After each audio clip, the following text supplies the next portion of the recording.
What up, guys? Thank you for joining me again this week. Once again, it's Larry Williams, OAW Commander-in-Chief, and I'm here to bring you my review of Pirates of the Caribbean on Stranger Tides, right here on Otaku Assemble!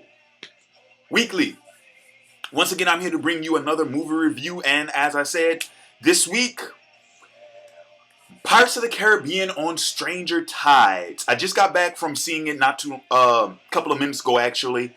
And so I'm here to bring you my review, give you my thoughts on the movie. So, as always, like I said, I'll do this movie review just like I've done my other ones, and pretty much how I think I'll plan to do the rest of them, where I give you guys small synopsis of it without giving away any spoilers, let you know what I thought, let you know what problems I had, what I liked, what I disliked.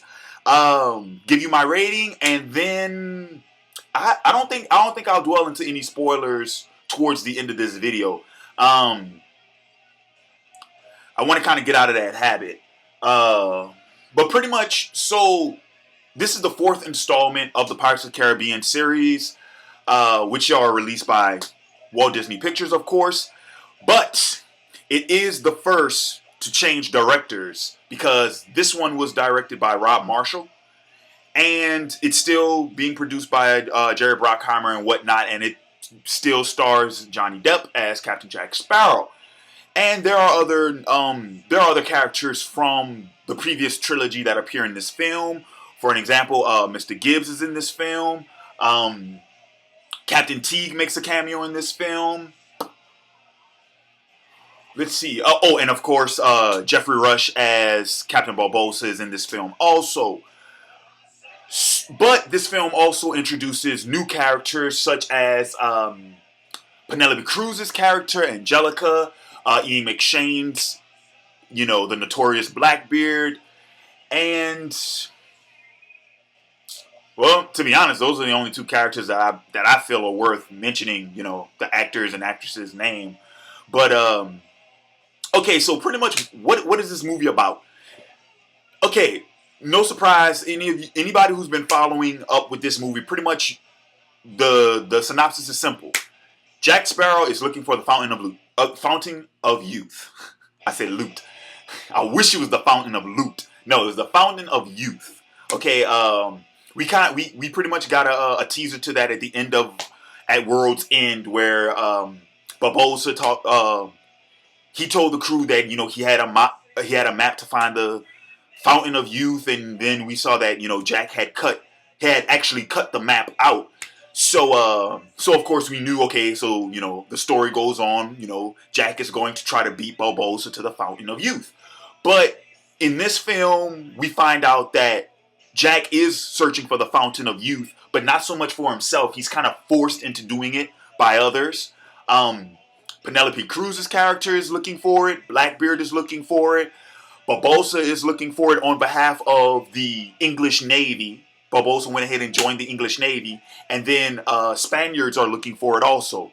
So, like in every Pirates of the Caribbean movie, we pretty much get caught up in this, this theme park ride of events, where oh, well, you're looking for this, but you need to get this in order to get this, and then you need to get that in order to get that, and then you need to get that in order to get that, and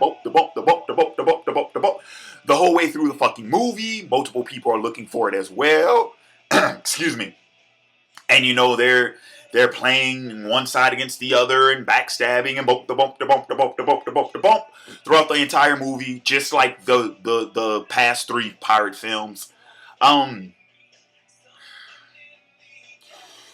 Okay, so before I get into the film's negatives, positives of the film. What were positives of the film? Well, like I said, Johnny Depp returns as Captain Jack Sparrow. Captain Jack is always a pleasure to see on screen, and Johnny Depp, and that character, phenomenal performance. The music, Hans Zimmer returns to do the music for this film. Great score. Love the music in Pirates. What else? Give me a minute. When I come up with something, I'll let y'all know. What else was good?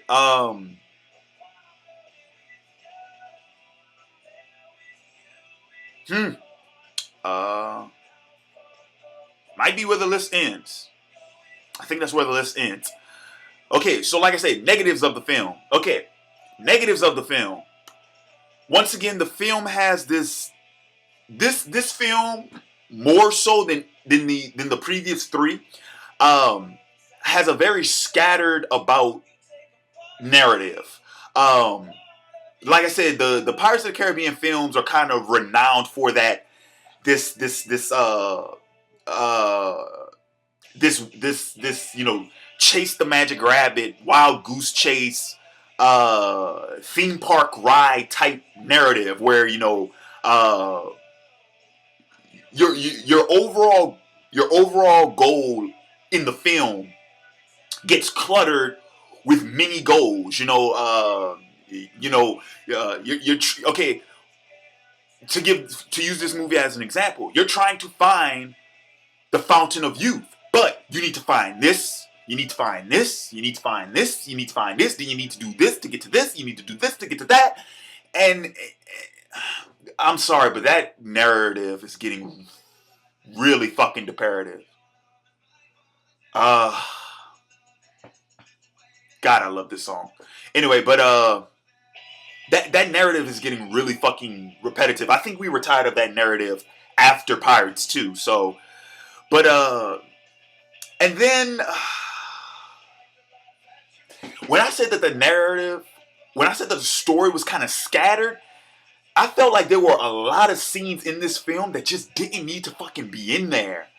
And oh my god, the opening scene, okay, pretty much, Captain Jack, he's notorious for his escapes.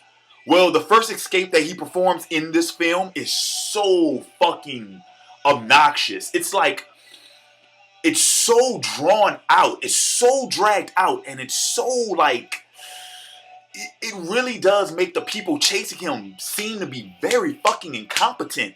And it's just, I'm sorry, but I think they just killed the franchise with this one. Penelope Cruz's character, uh, she's so fucking typical, and she has daddy issues, and her and Jack's love thing just didn't fucking add up at the end to me. I always seem to have a problem with these love stories that develop in one movie, in one film, because 2 hours and 30 minutes a relationship does not make.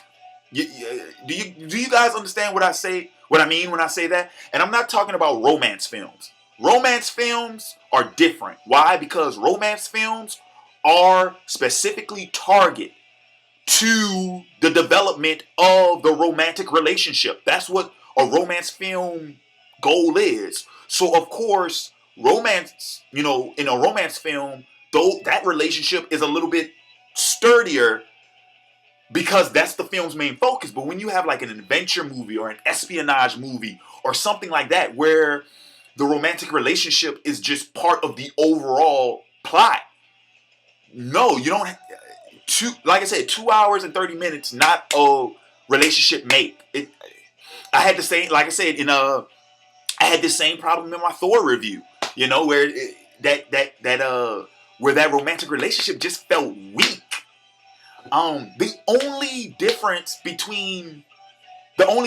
is that Jack and Angelica had a past prior to the start of the film. That's the only difference. But for the most part, that relationship is just weak. And you know what? To say that I was kind of looking forward to seeing Penelope Cruz and Johnny Depp on screen together again, this movie was pretty much of a letdown in that aspect. Okay. Then, of course, there's, my problems with Blackbeard, where pretty much the pirate franchise shit on itself by introducing Blackbeard into the franchise, because prior to this film, we already had Blackbeard.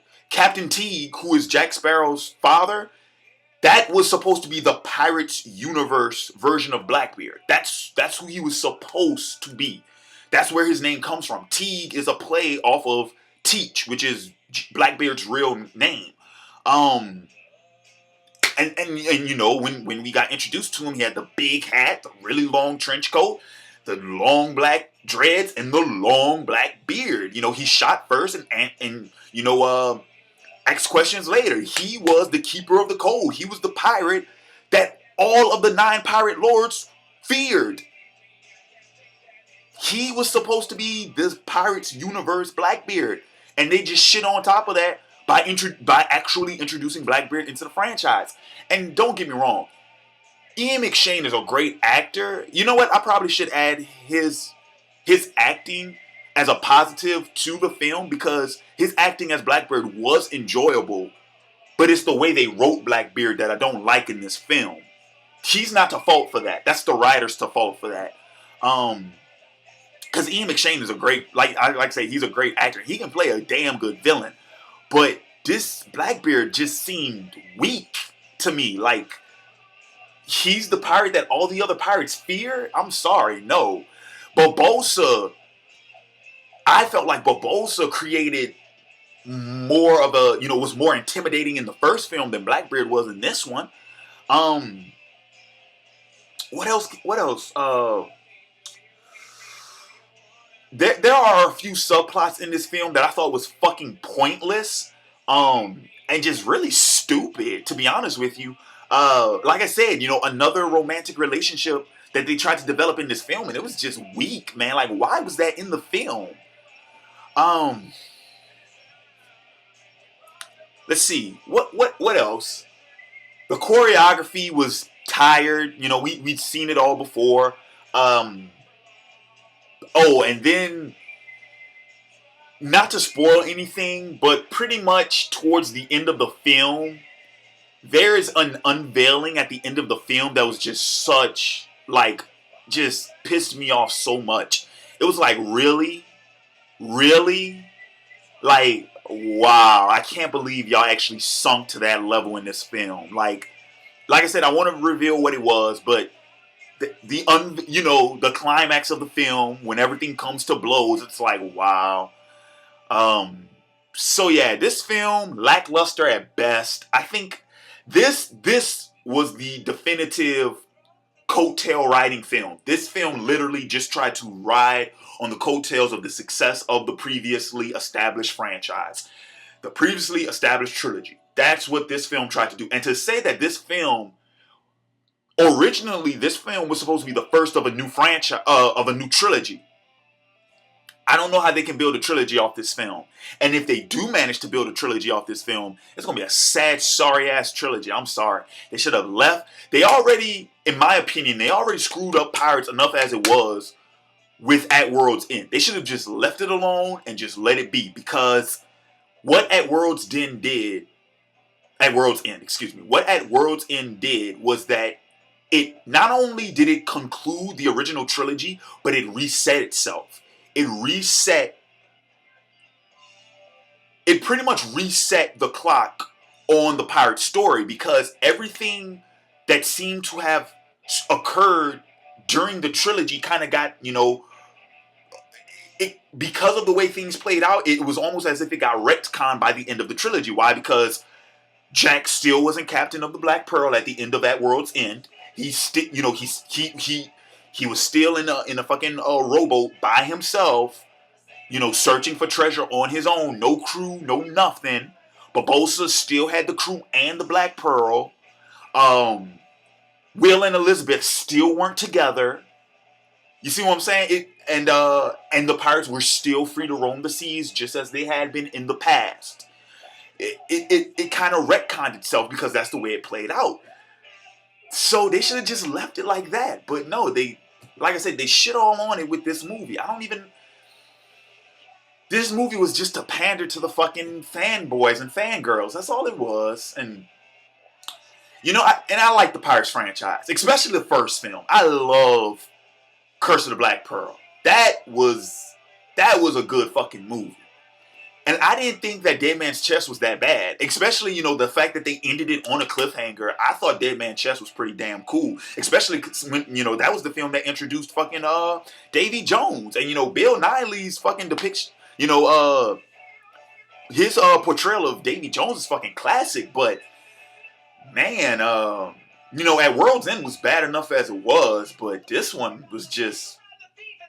I was just waiting for this fucking film to be over. Seriously, that's what it was. I was just waiting for it to be over.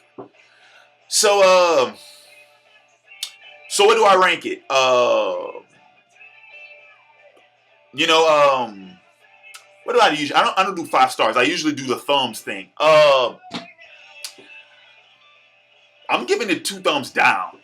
I'm giving it 2 thumbs down because I'm giving it 2 thumbs down in comparison to the previous 3. It's like I said, it's the worst of the franchise, and I'd much rather just wait for this thing to come out on, you know, DVD, Blu-ray, or catch it on demand, Redbox it, you know, Netflix it. But I spent $9 on it. It wasn't worth $9. No, $5. If y'all can catch it, you know, the $5 or even the dollar picture show, by all means, you're welcome to it. But no, it's not. It's I don't think it's worth the price of admission. And for fuck's sake, why would you see this in 3D? Why would you see this in 3D? I'm sorry. But if you go see this in 3D, you're fucking retarded. Because there's no 3D in the film. I don't even know what in the film could be 3D. Like, if you go see this in 3D, you're wasting your money, man, for real. And not to get into a 3D rant, because I plan on saving that for my Hollywood rant. But don't buy into the gimmick, man. Just be a fucking individual and stop buying into the goddamn gimmick. For real, people. Just I'm going to ask you that. I'm going to ask you that. Ugh. I'm going to ask you guys that just this one last time. Don't buy into the fucking gimmick. Be a fucking individual and think for yourself. God damn it. Stop wasting money on these bullshit 3D films. I mean, it's your... You know what? Fuck it. Why? Because I have no business telling people what to do with their hard-earned money. So, fuck it. Do as you wish. Do as you fucking wish. But I tell you this. I don't want to hear no, oh, Larry told me so. I don't want to hear none of that. And don't come to me bitching, whining, moaning, complaining in the comment section about, oh man, I went and saw this in 3D and it was so disappointing. No, because I told you. I told you right here and I told you first. Be individual, man. Think for your fucking self. And that's it. I'm leaving it off like that. This is Larry Williams, OAW Commander-in-Chief. Game of Thrones review is going to be Sunday. Tomorrow, Saturday night, tomorrow, I'm going to upload my my Siren manga of the month review. So stay tuned for that. Other than that, as always, comment, rate, subscribe. Thanks for joining me. Thanks for watching. I also want to throw another nod out there before I go to the cast and crew of a podcast of Ice and Fire. Thanks for having me once again on the show. I'll go ahead and I'll put that link to their website in the description box once again. Like I said, Pirates of the Caribbean on Stranger Tides. Boom. I'd save the money for save it for a rainy day, man. We're in a recession. Times are tough. So this is Larry Williams, OAW Commander-in-Chief. I'm signing off and I'll catch you cats later. Peace.